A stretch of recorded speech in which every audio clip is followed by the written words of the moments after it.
Thank you very much. Please sit down.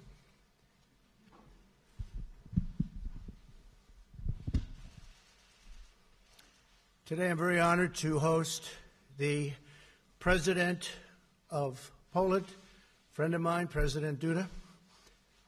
And Mrs. Duda, thank you very much for being here. Great honor. It's lovely to have you at the White House. We spent some time in the Oval Office, and we accomplished a lot. Melania and I are deeply grateful for the incredible welcome the President and Mrs. Duda gave us in Warsaw, Poland last year. It was a very exceptional day, extraordinary. It's wonderful to have them both with us in Washington today. Thank you very much, Mr. President. During my visit last summer, I had the privilege to stand before the monument to the Warsaw Uprising and address the people of Poland about our shared commitment to defending our heritage and our civilization. It was an experience I will always treasure and I will never, ever forget. Not far from where we stand today, another monument in another square, the statue of General Kosciuszko in Lafayette Park reminds us that the bonds between our people go all the way back to America's Revolutionary War. This year, the United States and Poland are celebrating 100 years of Poland regaining its independence and nearly 100 years of U.S.-Polish diplomatic ties. It's a long time. I'm thrilled to say that the alliance between our nations has never been stronger, with you and I at the helm. Do you agree with that? Thank you, Mr. President. Glad he said yes. In our discussions this afternoon, President Duda and I agreed to bolster our robust defense ties. We will enhance cooperation in military relations, intelligence, missile defense, technology, and training. I'm proud to report that Poland has recently purchased a state-of-the-art Patriot missile system, which is a great system. We make the greatest military equipment by far anywhere in the world, and it's made right here in the USA. We are grateful for Poland's leadership on defense spending and burden sharing in NATO. I want to commend Poland for meeting its NATO defense spending obligations, and I'm glad that it plans to increase spending beyond the 2% minimum obligation. Thank you very much for that. I'd like to share my gratitude to the people of Poland for their contributions to NATO's resolute support mission in Afghanistan and the coalition to defeat ISIS. We've made tremendous progress with respect to the defeat of ISIS, as you've seen. We also understand that you can't have national security without border security. Both Poland and the United States understand that strong nations must have very strong borders. The President and I likewise are exploring opportunities to advance energy security. The United States and Poland are deeply committed to energy diversity all across Europe. No nation should be dependent upon a single foreign supplier of energy. Poland has worked tirelessly to increase energy independence nationally and across Central Europe. It is constructing a new pipeline, the highest technology, from Norway to Poland, and it recently built a liquefied natural gas import facility. Last year, the United States was proud to send its first export of LNG to Poland, and soon our nations will launch a high-level diplomatic exchange on energy security. And, Mr. President, we are now, as of a few months ago, the largest producer of energy in the world. So that's a big statement. President Duda, I also just want to talk to you about the 3C Summit, where Central European leaders were working hard to increase energy market access, reduce energy trade barriers, which is something we have to get done with respect to the European Union. The trade barriers, they make it very difficult for the United States, and to strengthen energy independence. The United States firmly supports these goals, and we are eager to expand commercial ties all across the region of Europe. In our meeting today, the President and I discussed our bilateral economic relationship at length. Poland has experienced more than a quarter of a century of uninterrupted economic growth, which is a very big statement. Very few can say that. And we look forward to further enhancing trade, investment, and commerce between our two great nations. My administration is committed to realizing a future of prosperity and opportunity for all Americans. This month, we celebrated the highest employment level in U.S. history. We are right now employing more people. We have more workers in the United States than at any time ever in U.S. history. I look forward to partnering with President Duda as we grow our economies together. Mr. President, thank you for joining me today. Poland has chosen its place among the free and independent nations of the world, and is a loyal ally and strategic partner of the United States, and we greatly appreciate that. We welcome the next 100 years of friendship between our two nations. Mr. President, thank you very much. Thank you.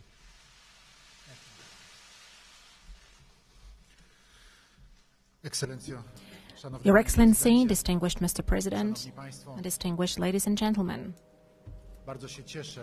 I am delighted that in this year so important to Poland, the year of Poland regaining its independence, we celebrate our 100th anniversary of it.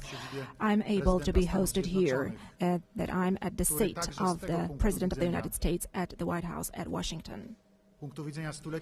And also from this perspective, from the perspective of the centennial of Poland regaining its independence, this fact is of huge importance for Poles, both those living in Poland and those living abroad, especially the 10 million Poles living in the United States. This is of huge symbolic importance. One reason for that is that the matter of Polish independence was one of the important points of the policy of the U.S. President Wilson. It was precisely President Wilson, before 1918, he was the one who put Polish independence on his agenda, on the agenda of his policy. That happened, among others, thanks to a great Polish politician, a composer and musician, Ignacy Jan Paderewski. But it is a fact that Poles experienced back then a lot of good from the United States and from the President of the United States, because there are no other words to describe the fact that that great state indicated to Poland and defined Poland as the country who should be reinstated back on the map of Europe and on the map of the world. And it was reinstated on that map 100 years ago in 1918. And I'm absolutely delighted that today, as Polish President, I can be here at Washington, sit at the same table with the President of the United States and sign an agreement which is deepening our strategic partnership and which is renewing that strategic partnership.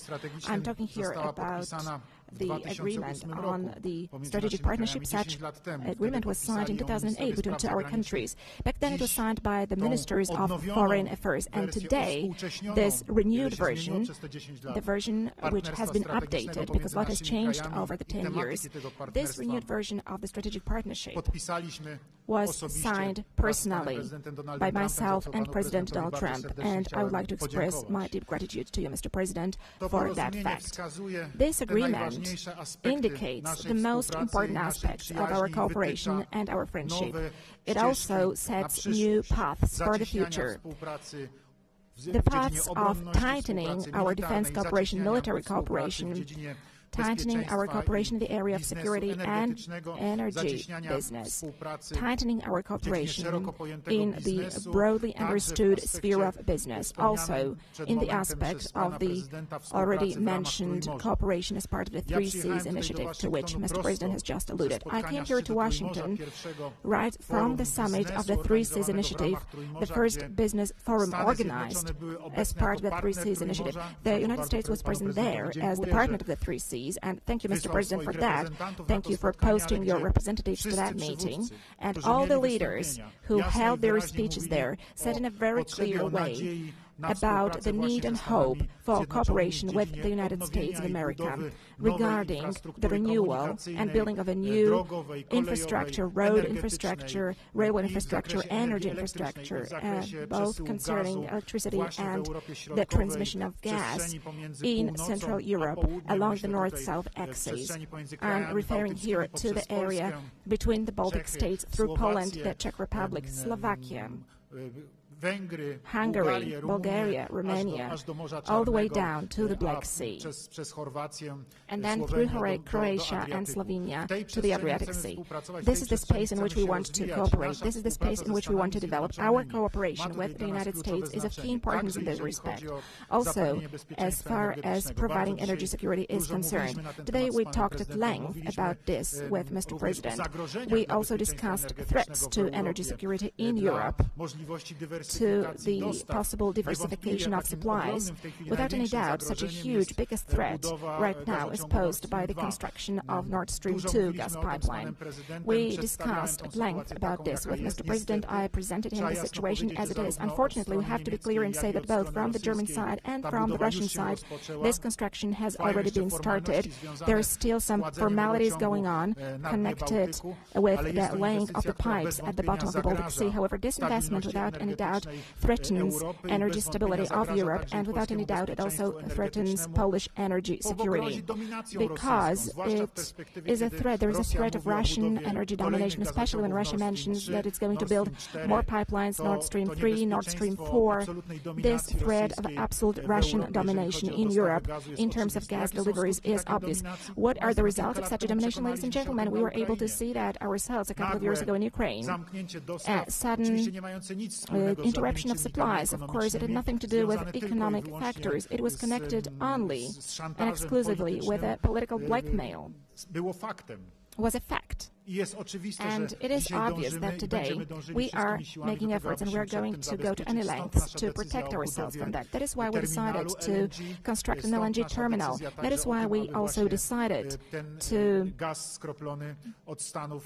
receive the LNG gas from the United States. I'm really glad that we have concluded such contracts. I'm glad that American companies are right now delivering LNG to Poland. And this precisely is a very important element of diversification of gas supplies to our country. And I firmly believe that thanks to the LNG gas terminal, thanks to expanding its capacities as far as the annual quantities of gas are concerned, we are not only going to realize and safeguard our own energy needs, but I also hope that we'll be able to transmit gas further to our neighbors through the development of the Three Seas Initiative area, through the construction of interconnectors. These issues were already well raised by us today during our talks with Mr. President. And last but not least, opening up to business. We would like to invite American business to Poland.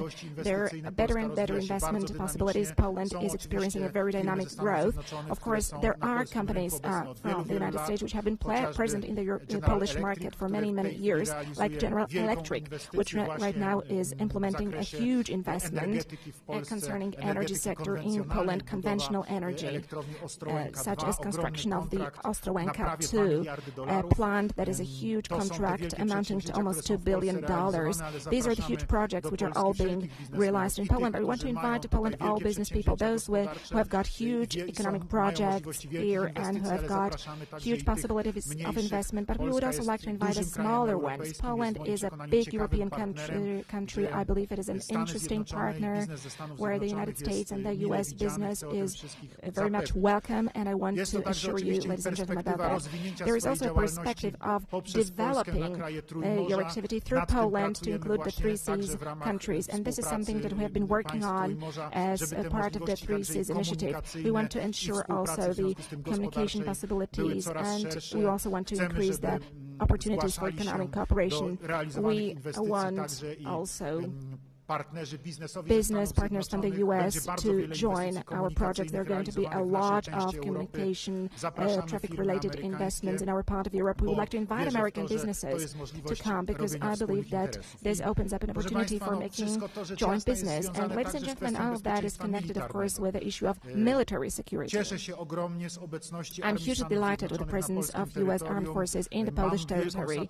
I'm deeply satisfied with the decisions that were taken by Warsaw NATO Summit in 2016, where the presence of the military forces of NATO in Poland was guaranteed. I'm also happy that we have in Poland American soldiers as part of our bilateral agreements. That I would like to invite you, Mr. President, to post more American troops to Poland. We believe that the presence of the United States is a guarantor of security in our part of Europe. We ourselves want to invest further. We want to modernize Polish armed forces. Mr. President, Trump mentioned the so-called Wisła air defense system that includes the purchase of Patriot missiles. We are implementing the largest military investment so far as the Polish armed forces are concerned in the last 30 years. We want to implement more projects. We want to buy more equipment. We also want to cooperate in the area of research and development as regards military technology. And I'm convinced that this cooperation between Poland and the United States will go on smoothly. I hope that Mr. President will make a decision to deploy to Poland more U.S. units together with equipment. Ladies and gentlemen, I was smiling when talking to Mr. President. I said that I would very much like for us to set up a permanent American basis in Poland, which we would call Fort Trump, and I firmly believe that this is possible. I am convinced that such a decision lies both in the Polish interest as well as in the interest of the United States. Poland is an attractive country, and first and foremost, it's got a very important strategic location in Europe, and I'm convinced that for the interest of the United States, also pertaining to the security of the United States itself, the presence of the U.S. armed forces in our country is important also to protect American interests. Mr. President, once again, thank you very much for this meeting. Thank you once again for this joint declaration that we're able to sign today. Thank you for also adding this new splendor to the centennial of Poland regaining its independence and also to the 10th anniversary of our strategic partnership. Thank you. A tremendous amount of LNG will be exported to Poland. We're giving them a pretty good price, but they're buying a lot of it, and that's going to be great. I do want to say that while we're together, tremendous effort and bravery is being shown in North Carolina, South Carolina, Virginia, and the area that was so horribly hit by Hurricane Florence. I just got some clips of some of the things that the Coast Guard is doing and getting people to safety in horrible, horrible conditions. And I want to just salute all of the people that are working so hard, the first responders, law enforcement, the military, FEMA. The job they're doing is incredible. It's incredible. So I just want to thank them very much. And I think what we'll do is we'll take our first question from Emerald Robinson of One America News. Emerald.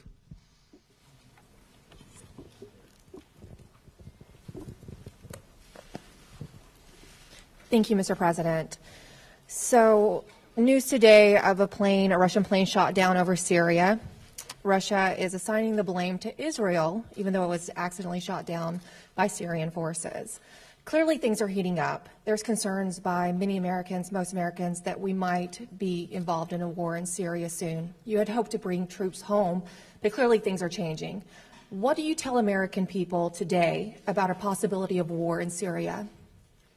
Well, I just heard about the incident you have mentioned, Emerald, and it sounds to me, and it seems to me, just like based on a review of the facts, that Syria shot down a Russian plane. And I understand about 14 people were killed, at least. And that's a very sad thing, but that's what happens. But Syria, according to early reports, that's subject to change, but that Syria shot down a Russian plane. So that's not a good situation. We have done a tremendous job in Syria and in that region eradicating ISIS, which is why we're there. And we're very close to being finished with that job. And then we're going to make a determination as to what we're going to do. But we have eradicated ISIS in a very large area of the Middle East. These are people that will not be coming here because they're not around any longer. So we've done, in a very short period of time, our Vice President is here, Mike Pence, our great Secretary of State, who really, thank you very much for the great job you're doing, Mike Pompeo. And we've been working very hard on this, and they've done an incredible job over there, but we'll make a decision fairly quickly. Thank you very much. Would you have a question for the President? Certainly. Thank you, President Duda. Clearly, you said you asked President Trump if he would consider a permanent base in Poland, and of course that also relates to Russia. What would you say, how did the President respond to your position to have a permanent base from America in Poland? And then also, do you currently have concerns over the U.S.-Russia relationship? Oczywiście. Well, of course, I told Mr. President about all the aspects connected with the permanent presence of the U.S. Armed Forces in Poland. But first and foremost, I assured Mr. President of one thing. First and foremost, ladies and gentlemen, we cannot say that if there are permanent bases of the U.S. Armed Forces in Poland, we will see a deterioration of security, because that will lead to an increased Russian activity and an increased militarization of this part of Europe by Russia. I want to say it clearly, ladies and gentlemen, a very strong militarization of, for instance, Kaliningrad Oblast has taken place for more than 10 years now. It is the reality that we live in today. As far as an aggressive Russian behavior is concerned, as far as increased military activity is concerned, including increasing of the militarization, Russia has been conducting such activities in a systematic way, and for the first time we're able to see that in a materialized way in Georgia in 2008, when the then President of Poland, Professor Lech Kaczynski, took other European leaders and they went to Tbilisi to stop Russian tanks which were about to attack the capital of Georgia. And from that moment, that military expansion has been developing. It's another leg was the attack on Ukraine. And today we can see an illegal annexation of Crimea. Today we are witnessing constant violation of international law in the Lugansk and Donetsk oblasts. So these are today political and military facts of Europe. And the presence of the United States is only providing a guarantee of security and a possibility to defend. Because let me reiterate again, it is only about the guarantee of security and defense of our part of Europe, that is the free world. This is the most crucial issue right now from our perspective, from the perspective of Central and Eastern European countries. And we are speaking in one voice on this one, generally. That is why we wanted to ensure the presence of the United States Armed Forces, and also we wanted to have the presence of NATO forces in our part of Europe as well. Of course, Mr. President and his staff, his advisors, and also the Pentagon staff have to consider all these issues, but there is a whole range of arguments which are in favor of the fact that the presence of the U.S. Armed Forces in this area is absolutely justified today. That is due to the protection of the interests of the United States as well. So I'm absolutely convinced of this one, because today, unfortunately, we are seeing international law being violated. Today we are seeing aggressive behaviors, and I'm convinced that there is no more effective method of preventing a war than a decisive stance, demonstrating that we are ready any moment to repel a possible attack. And a presence also means deterrence. At the same time, I am convinced that when we have a strong military presence in this part of Europe where there is a potential threat, then there will be no war happening ever. And I think it should be pointed out that the President also said, and he said it publicly, that he would pay the United States, meaning Poland would be paying billions of dollars for a base. And we're looking at that more and more from the standpoint of defending really wealthy countries and not being reimbursed, paid. It's one thing when we defend countries that can't defend themselves, and they're great people and we should help them. we don't expect anything for that. But when we're defending immensely wealthy countries and they're not paying for the defense to the United States, they're only taking advantage of us. And we are in discussions with numerous countries, all of whom you know, about payment. And we get along with them very well, but it's not fair. That includes NATO. As you know, I got $44 billion additional last year, where they paid an additional. You can speak to Secretary General Stoltenberg, who's the head of NATO, and he said he's never seen anything like it. And this year we did even better. But when a country is very wealthy, and when the United States has been protecting them for many years at tremendous cost like nobody in this room would believe, it's time that they help with, we call it burden sharing, and they will do that. But the President offered us much more than $2 billion to do this, and so we're looking at it. We're looking at it from the standpoint of, number one, military protection for both countries, and also cost, a term you don't hear too often, and you haven't heard too often over the last 25 years, but that's the way it has to be. Thank you very much. Would you like to have a question, please?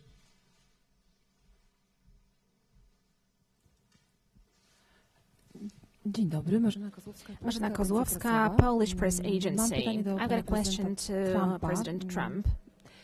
Do you share the conviction, which we have just heard a minute ago, expressed by President Duda concerning the threat which is posed to the region, but not only to the region, by Russia? And do you also share the view that permanent American bases in Poland are justified not only due to the security of the countries in our region, but also due to the security of the United States? A very aggressive situation. I think Russia has acted aggressively. They respect force. They respect strength, as anyone does. And we have the greatest strength in the world, especially now. We were being depleted under the last administration. We had planes that were old and tired and didn't fly in some cases. They were getting used parts. This is the United States. It doesn't happen. We make the greatest planes in the world and missiles in the world. And we have enhanced, to put it mildly, our military. It's literally being rebuilt as we speak, with literally hundreds and hundreds of planes and missiles and everything that you can imagine. They never had it so good, because I got in Congress $700 billion this year, $716 billion last year. That's far more than they ever anticipated. I viewed it two ways. Number one, military, because it's always more important than anything else, including jobs. But number two is jobs. We make everything here. So it's hundreds of thousands of jobs to make for us the best military in the world. And Russia respects that. They respect that. So I am with the president. I feel that he's right. And I feel that, look, you look at the history of Poland and Russia, that's a long and very complicated history. So certainly he has a right to feel that way. Okay? And a question to President Duda. After the meeting that you have had today at the White House, do you have the feeling that the probability that Polish expectations concerning permanent American presence in our country are closer to being implemented? Are they going to be a fact? I do. Ladies and gentlemen, today myself and Mr. President had a tete-a-tete meeting, a private meeting, and then we met also with our staff. We had long conversations, very honest discussions, and very strong at certain points as well, in terms of diagnosis of that situation in the area of military security and energy security alike. And I am convinced that all of us are going to draw appropriate conclusions from these discussions because, as I said, both sides presented their positions in many, absolutely many elements. They are concurrent as far as the assessment of the situation currently is, what kind of steps need to be taken in order to protect both the issue of security and the issue of interests. These are business-related issues. I am convinced that, ladies and gentlemen, you are going to see the results of both our meetings today and of the declaration that we have signed together with Mr. President.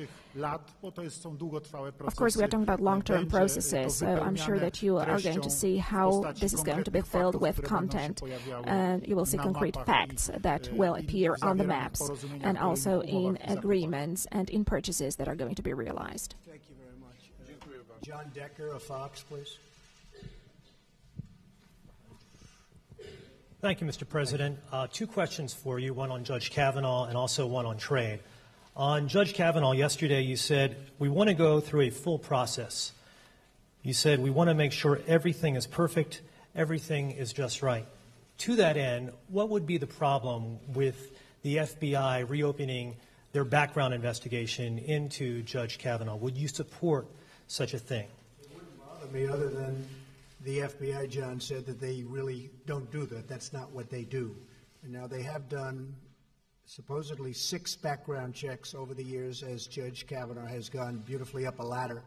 He's an incredible individual, great intellect, great judge, impeccable history in every way, in every way. I feel so badly for him that he's going through this, to be honest with you. I feel so badly for him. This is not a man that deserves this. This should have been brought to the fore. It should have been brought up long ago. And that's what you have hearings for. You don't wait till the hearing is over and then all of a sudden bring it up. When Senator Feinstein sat with Judge Cavanaugh for a long period of time, a long, long meeting, she had this letter. Why didn't she bring it up? Why didn't she bring it up then? Why didn't the Democrats bring it up then? Because they obstruct and because they resist. That's the name of their campaign against me. They just resist and they just obstruct. And frankly, I think they're lousy on policy, and in many ways they're lousy politicians, but they're very good on obstruction. And it's a shame because this is a great gentleman. With all of that, I feel that the Republicans, and I can speak for myself, we should go through a process because there shouldn't even be a little doubt. There shouldn't be a doubt. Again, they knew what they were doing. They should have done this a long time ago, 3 months ago, not now. But they did it now. So I don't want to play into their hands. Hopefully, the woman will come forward, state her case. He will state his case before representatives of the United States Senate, and then they will vote. They will look at his career. They will look at what she had to say from 36 years ago, and we will see what happens. But I just think he is at a level that we rarely see, not only in government, anywhere in life. And honestly, I feel terribly for him, for his wife, who is an incredible, lovely woman, and for his beautiful young daughters. I feel terribly for them. On trade, Mr. President, you announced new trade tariffs against China. Trade tariffs are a very important part of your economic and trade policy. In your first year in office, the U.S. trade deficit increased by 12%. And last month we saw the trade deficit increase to, I believe it was $72 billion. So my question to you is your trade tariffs policy working? Well, we just started. We didn't do anything with respect to China because we wanted to have the benefit of China having to do with North Korea. And they have been helpful. I hope they're still helpful. There's a question about that. But it got to a point where the numbers were too big. This should have been done for the last 20 years. If you look at the WTO, the World Trade Organization, that's when China really happened economically. It was like a rocket ship because they took advantage of the rules of the WTO. And whoever was standing at this podium in this incredible White House, in the Oval Office, they should have done something about this long ago.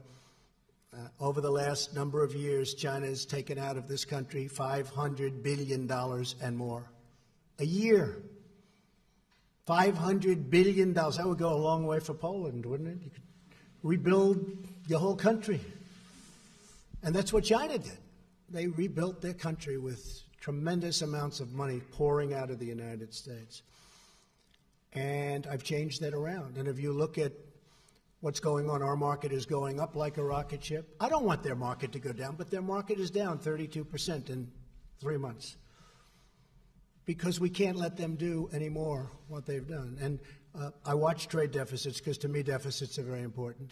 They're not everything, and they're not exact. Sometimes you can have a deficit, and that's not such a bad thing.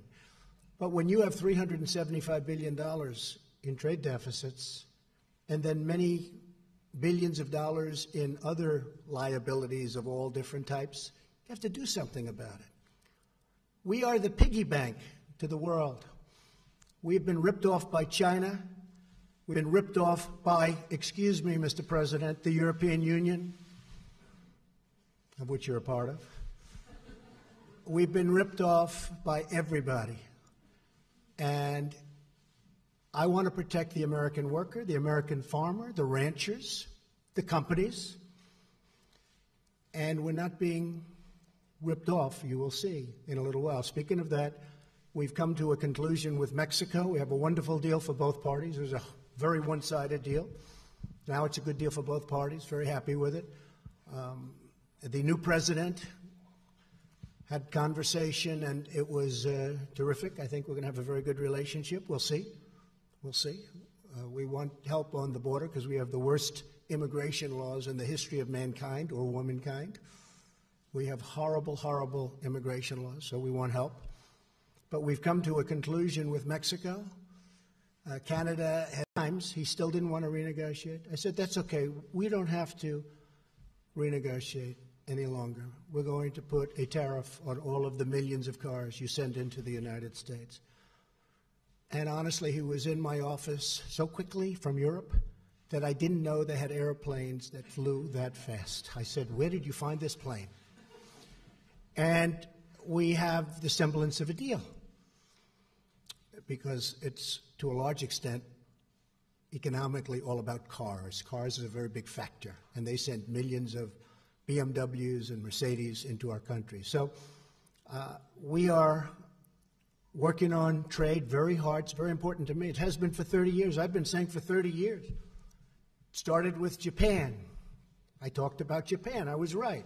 I talked about China. I was right.